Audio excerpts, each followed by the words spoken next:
Hitman एक बदमाश प्रणाली के साथ। अध्याय 451 गया को नौकरी से निकाल दिया गया। जैसे विक्टोरिया ने अपने आसपास के वातावरण को स्कैन किया, वैसे ही माइकल ने भी स्कैन किया। स्पष्ट ऊर्जा अंतर के अलावा एकमात्र अंतर यह था कि माइकल ने विक्टोरिया से पहले ही दोनों लड़कियों की उपस्थिति को महसूस कर लिया था। उसने उन्हें एक तरफा क्रूरता देखने दी ताकि बदमाश अंक अर्जित किए जा सकें। जैसा कि उसने उम्मीद की थी, उसने बहुत सारे बदमाश अंक अर्जित किए। चूंकि मेजरोंथ में हर एक व्यक्ति या तो प्रतिभाशाली था या सेलिब्रिटी, इसलिए उसकी बदमाशी ने बहुत सारे बदमाश अंक अर्जित किए। इस सिद्धांत के कारण उसने दोनों लड़कियों की पहचान के बारे में गहराई से नहीं सोचा। मिस 45, माइकल ने अपनी आस्तीन नीचे कर ली। कुछ मुझे बताता है कि तुम यहाँ मेरे सिक्के के लिए नहीं हो। एडिथ उसके व्यवहार में अचानक हुए बदलाव से दंग रह गई। कुछ क्षण पहले वह अपने साथी छात्रों की हड्डियों को ठंडे तरीके से तोड़ रहा था और अब वह गर्मजोशी से मुस्कुरा रहा था। मैंने ये सोचकर मूर्खता की कि तुम्हें मदद की ज़रूरत है। तुम ऐसा कैसे कर सकती हो? एडिथ की आंखों में आंसू आ गए। उनकी चीखें और पीड़ा ने उसके पहले से ही कोमल हृदय को और नर्म कर दिया। आपकी दयालुता के लिए धन्यवाद मिस 45। अब अगर आप एक तरफ हट जाएंगी तो मुझे एक कुतिया से निपटना होगा। माइकल ने अपने कंधे पर खड़े नाइटमेयर को देखा और उसके चिंतित चेहरे को देखा जब उसे धमकाया जा रहा था। उस दृश्य ने उसके दिल में क्रोध को और भड़का दिया। अगर वह बाहर होता तो अब तक 5 को मार चुका होता। कम से कम वह कुछ हड्डियां तोड़ सकता था और इससे उन्हें आसानी से जाने दिया जा सकता था। नहीं, एडिथ ने फिर से जमीन पर पैर पटका। इस बार उसके नीचे की जमीन कांप उठी क्योंकि उसके पीछे पारदर्शी चक्र दिखाई दिए। लेकिन चक्र दिखाई देते ही तुरंत गायब हो गए। मानव, हमारे पास एक समस्या है। उसे आश्चर्य हुआ। उसने अपने सिर में गया की आवाज़ सुनी। तुम उनके सिक्के नहीं ले सकते, लेकिन मैं तुम्हें उन्हें और नुकसान नहीं पहुंचाने दूंगा जितना तुमने पहले ही पहुंचाया है। एडिथ की आवाज़ ठंडी हो गई। मुझे इन सिक्कों की कोई परवाह नहीं है। माइकल ने अपनी जेब से 2 सिक्के निकाले और उन्हें एडिथ के पैरों पर फेंक दिया। ये वही था जिसने गया से कहा था कि उन्हें ये काम सौंपो ताकि वह इन गुंडों का पीछा कर सके और उन्हें सबक सिखा सके। उसे जीतने में कोई दिलचस्पी नहीं थी। उनके मेडिकल खर्च के लिए एक हंसी के साथ उसने एडिथ से मुंह मोड़ लिया। घटनास्थल छोड़ने से पहले उसने विक्टोरिया के खड़े पेड़ की ओर देखा। विक्टोरिया ने एक पल के लिए उसकी नज़र को अपने ऊपर महसूस किया। उसे यकीन था कि वह सीधे उसकी ओर देख रहा था। वह अपनी उपस्थिति के साथ साथ अपने शरीर को भी छिपा रही थी, फिर भी उसने उसे सभी पत्तों, अंधेरे और पेड़ों के बीच से महसूस किया। वह उससे हैरान थी। जल्दी से नाइटमेयर अपने असली रूप में बदलते हुए उसके कंधे से नीचे कूद गया। माइकल को अपनी पीठ पर बिठाकर नाइटमेयर ने बंदूक से निकली गोली की तरह अपने पंखों को जोर से फड़फड़ाते हुए आसमान में उड़ान भरी। अखाड़ा काले जंगल से बस कुछ ही मिनटों की दूरी पर था। नाइटमेयर की गति से वे 2 मिनट में वहां पहुंच गए। जैसे ही वह अखाड़े में उतरा, उसने कई छात्रों को देखा, साथ ही 2 पंखों वाला एक चांदी का घोड़ा भी देखा जो अपनी पीठ से बाहर निकलकर जमीन पर सुस्ता रहा था। एक युवा जो शब्द योद्धा के अवतार की तरह दिख रहा था, गया से बात कर रहा था और गया के शरीर की लालिमा और कठोरता से ऐसा लग रहा था कि वे एक गर्मजोशी से बातचीत कर रहे थे। अधिक सटीक रूप से, गया एक गर्मजोशी से बातचीत कर रहा था जबकि युवा शांत और संयमित दिख रहा था। एलियट वॉटसन, माइकल ने युवा को हेड प्रीफेक्ट के रूप में पहचाना। जब वह पहली बार मेजोर्थ कैसल में आया तो उसने 3 अन्य छात्रों के साथ हेड प्रीफेक्ट से मुलाकात की। उसे आश्चर्य हुआ कि वह यहाँ क्यों आया था और उसने ऐसा क्या किया कि गया का चेहरा पके टमाटर की तरह लाल हो गया। जल्द ही उसने उसके हाथ में एक सुनहरा चर्मपत्र देखा। 2 कक्षाएं और तुमने प्रत्येक कक्षा में छात्रों की जान जोखिम में डाल दी है। मैंने तुम्हें पहले कई बार सुना। तुम मुझे ये बताने के लिए किस योग्य हो कि मुझे अपना काम कैसे करना है? माइकल उसके चिल्लाने की आवाज़ सुनने के लिए छात्रों के समूह में शामिल हो गया जो शोरगुल को देख रहे थे। उसने माइकल को देखा लेकिन स्पष्ट कारणों से उसे पहचाना नहीं। मैं योग्य हूं और मुझे तुम्हारी नौकरी वापस लेने का अधिकार है। माइकल दंग रह गया। तुमने छात्रों की जान को बहुत जोखिम में डाल दिया है और जिस तरह से तुम उनके साथ व्यवहार कर रहे हो वह एक हाउस वॉरियर शिक्षक के लिए ठीक नहीं है। तुम्हारे पास परिसर खाली करने के लिए 1 सप्ताह है। शुभ दिन मिस नाइलस्टीनमेयर। एलियट ने अपने चश्मे को ठीक किया और फिर अपने घोड़े पर वापस कूद गया और उड़ गया। क्या हो रहा है? एलिडर मुस्कुराते हुए उसके पास आया। उसके हाथ में एक थैली थी और थैली से आ रही क्लिकिंग की आवाज़ से माइकल को पता चल गया कि वे सिक्के थे। क्लास खत्म हो गई और प्रोफेसर भी। समूह में से कुछ कल्पित बौने हंसे। न केवल कल्पित बौने बल्कि अन्य जातियों के छात्र भी खुश दिखे और उनके चेहरों पर चमकीली मुस्कान थी। अल्केमिस्ट सबसे ज्यादा राहत महसूस कर रहे थे। भूतपूर्व प्रोफेसर एल्व्स आपस में हंसते रहे।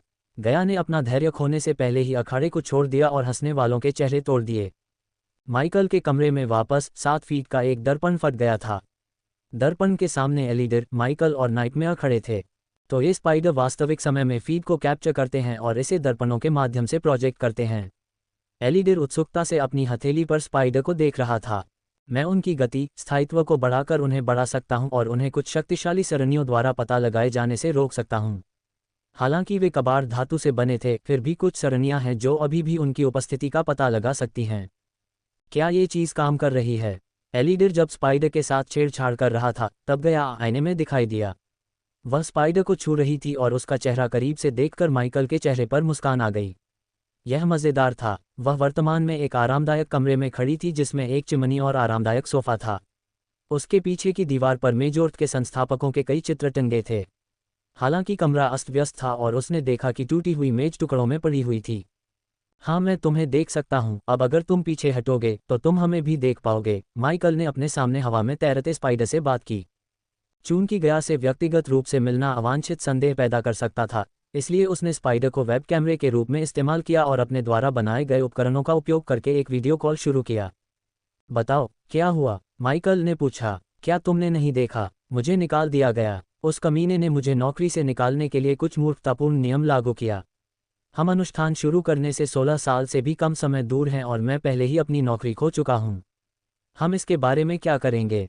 मुझे कुछ अस्पष्ट रूप से याद है कि अगर कोई प्रोफेसर अपने छात्रों के जीवन को खतरे में डालने के लिए अपनी शक्ति का दुरुपयोग करता है तो हेड प्रीफेक्ट द्वारा एक गुप्त वोट रखा जा सकता है और अगर वोट प्रोफेसर के खिलाफ पारित होता है तो उन्हें उनकी नौकरी से हटा दिया जाएगा।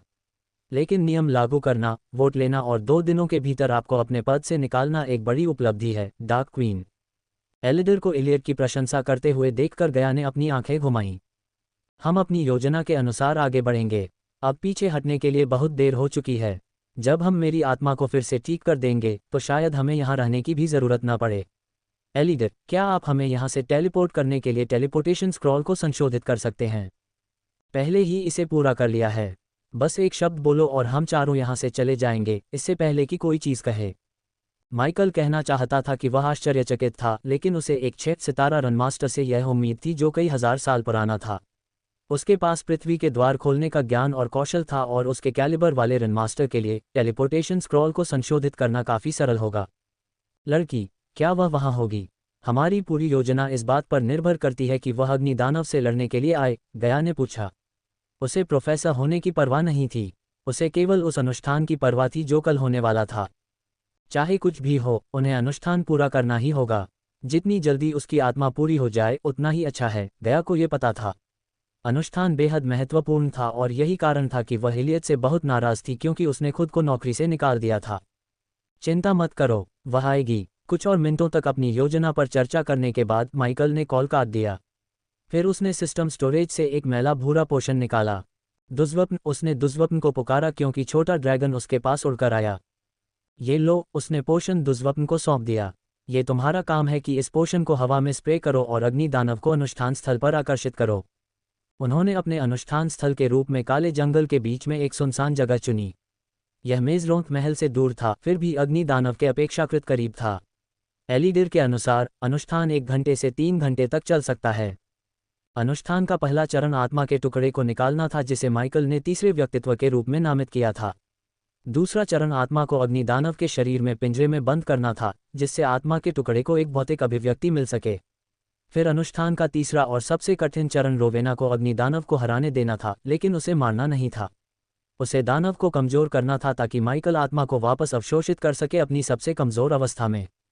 अपनी सबसे कमजोर अवस्था में यह अन्य 2 आत्मा के टुकड़ों के साथ विलीन हो जाएगा और अगर सब कुछ उनकी योजना के अनुसार हुआ तो उसकी आत्मा एक बार फिर पूरी हो जाएगी। जब वे कल के लिए अपनी योजना को अंतिम रूप दे रहे थे तो गया के दरवाजे पर एक अप्रत्याशित मेहमान ने दस्तक दी।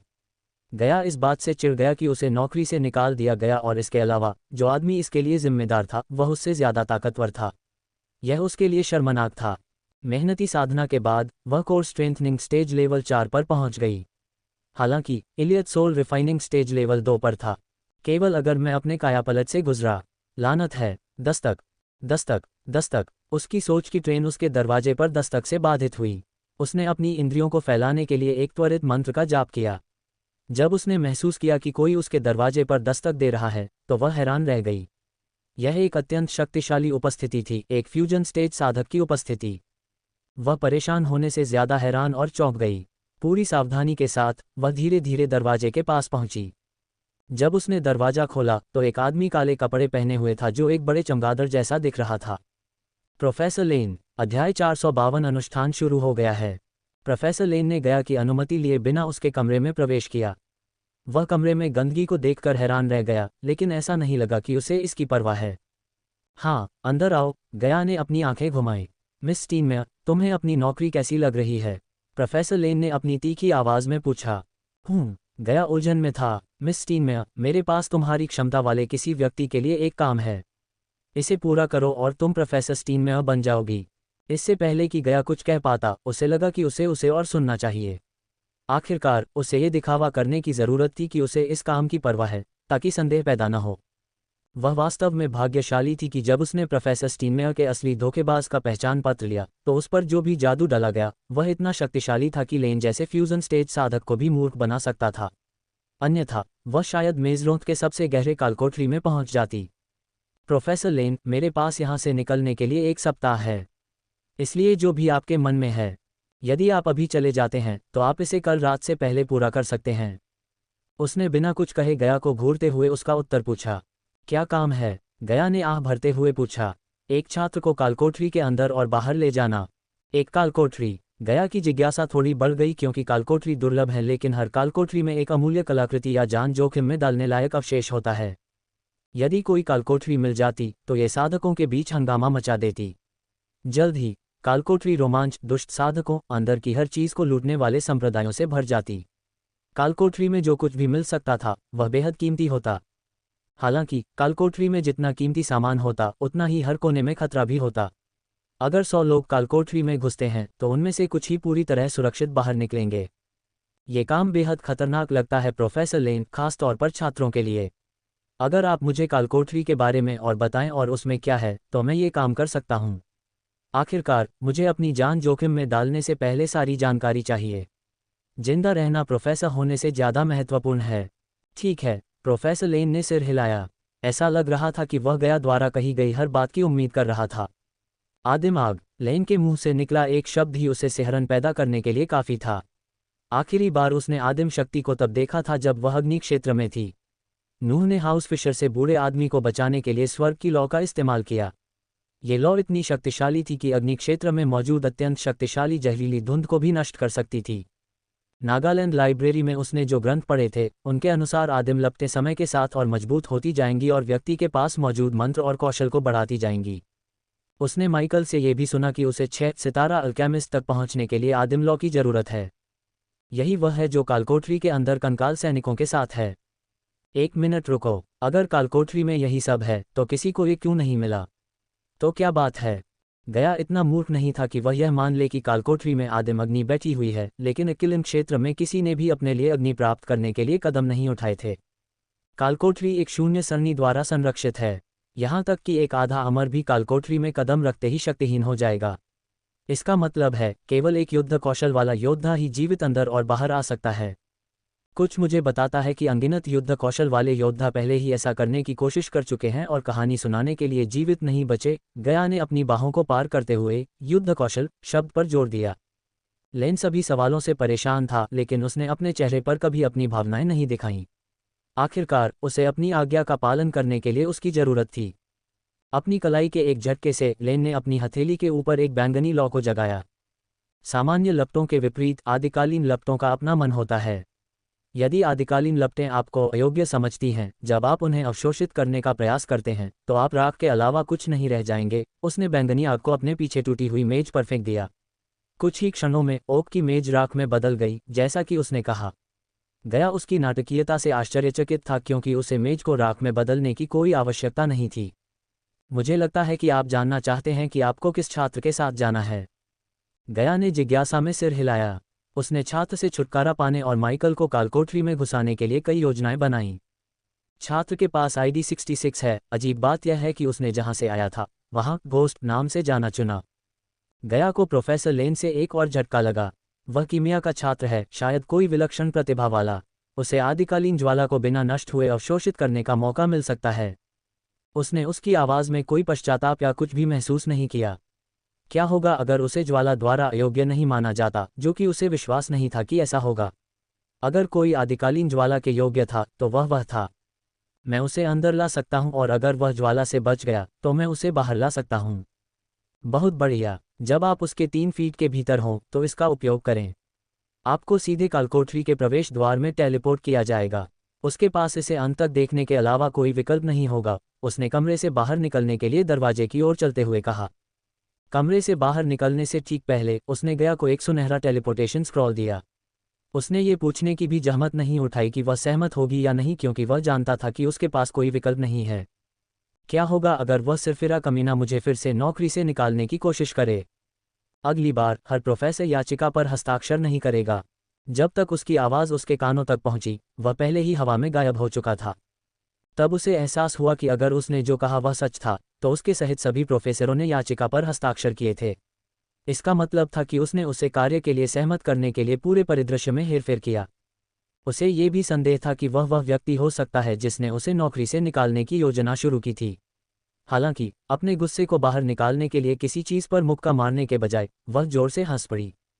हा हा हा हा। प्रोफेसर लेन को मास्टरमाइंड की तरह महसूस हो सकता है, लेकिन केवल वही जानती थी कि असली कौन था परिस्थिति में विजेता, माइकल। लेडी लक उसके पक्ष में थी, ये गया को पक्का पता था।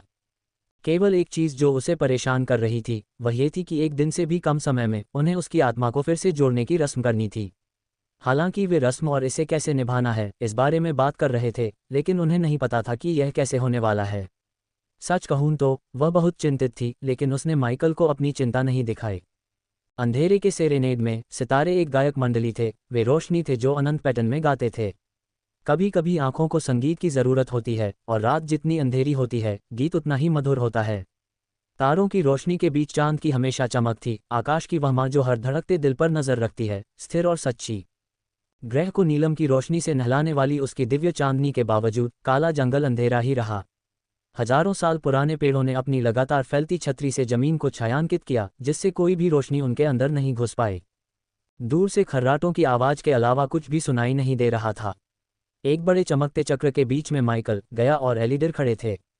मुझे लगता है कि अग्नि दानव अभी भी सो रहा है, एलिडर ने कहा। हमें ये कब करना चाहिए? नाइटमेयर आसपास का सर्वेक्षण करने के बाद माइकल के पास वापस आया। मुझे बस तुम्हारा खून चाहिए। माइकल एलिडर की ओर चला गया और सिस्टम स्टोरेज से एक खंजर निकाला। अगले ही पल उसने अपनी हथेली काट ली, क्योंकि खून बहकर चमकते चक्र पर टपक रहा था। जब खून ने चक्र को छुआ तो चमकता नीला चक्र गहरा लाल हो गया। केंद्र की ओर कदम बढ़ाओ और अनुष्ठान शुरू हो जाएगा। एलिडर की आवाज़ गंभीर हो गई। उसकी आवाज़ में हमेशा की तरह शांति कहीं नहीं दिख रही थी। माइकल को चक्र के केंद्र की ओर कदम बढ़ाते देख गया थोड़ा कांप रहा था। दुर्स्वप्न, अब अग्नि दानव को यहाँ फुसलाओ, एलिडर ने दुर्स्वप्न को आदेश दिया। ड्रैगन ने जितनी जल्दी हो सके अग्नि दानव की दिशा में उड़ने से पहले जल्दी से अपना सिर हिलाया। गया ने चारा औषधि हवा में फेंकी, जिसे दुर्स्वप्न ने बीच हवा में ही पकड़ लिया। धमाका। जब उसने अपना पंख फड़फड़ाया तो एक शांत गड़गड़ाहट की आवाज़ आई। उसने दुर्स्वप्न को इतनी तेजी से उड़ते कभी नहीं देखा था। एलिडर के शांत व्यवहार के बावजूद हर कोई घबरा गया था। कृपया एक टुकड़े में मेरे पास वापस आओ मानव, उसने उससे फुसफुसाया। उसने अपनी माँ से अपने हाथों को छाती पर रखकर प्रार्थना की। स्थिति चाहे जो भी हो, जब वह उसे गर्मजोशी से मुस्कुराया तो वह शांत हो गई। ग्रर। अचानक जंगल में एक गड़गड़ाहट की गूंज सुनाई दी, जिसने लगभग उनके कान के पर्दे तोड़ दिए। चिल्लाने के तुरंत बाद गरजने वाले कदमों की आवाज़ आई। उनके नीचे की जमीन हिल गई। मैनुअल सोल एक्सट्रैक्शन शुरू किया गया है। आर्क एनर्जी फ्लो को रोक दिया गया है। बहुत ज़्यादा दर्द से गुजरने के लिए तैयार हो जाओ। सिस्टम 3, 2, 1 में ऑफलाइन है। आर्गा। माइकल के दर्द में चिल्लाने से गया की रीढ़ में सिहरन दौड़ गई। वह उसे बचाने के लिए सहज रूप से उसकी ओर दौड़ी, लेकिन एलिडर ने उसे रोक दिया। अनुष्ठान बंद नहीं होना चाहिए। एलिडर और गया ने देखा कि माइकल के नथुने और मुंह से खून बह रहा था और वह घुटनों के बल गिर गया। वह दर्द में भेड़िए की तरह आसमान की ओर चिल्ला रहा था। उसकी आत्मा सचमुच उससे बाहर निकल रही थी। उसने जो दर्द सहा उसे शब्दों में बयां नहीं किया जा सकता। उसके शरीर में हर चीज को चोट लगी। उसके सिर में, छाती में, पैरों में और शरीर के हर एक रेशे में दर्द हो रहा था। दर्द कभी कभी कम हो जाता था, लेकिन फिर पहले से कई गुना ज्यादा बढ़ जाता था। उसने अपने सिर को कसकर पकड़ रखा था और दर्द से लड़ने की कोशिश कर रहा था। दर्द के क्षणों और उसे जो कुछ भी करना था उसे रोकने के लिए कहने वाली आवाज़ों के बीच ध्यान केंद्रित करना मुश्किल था, लेकिन वह आगे बढ़ता रहा।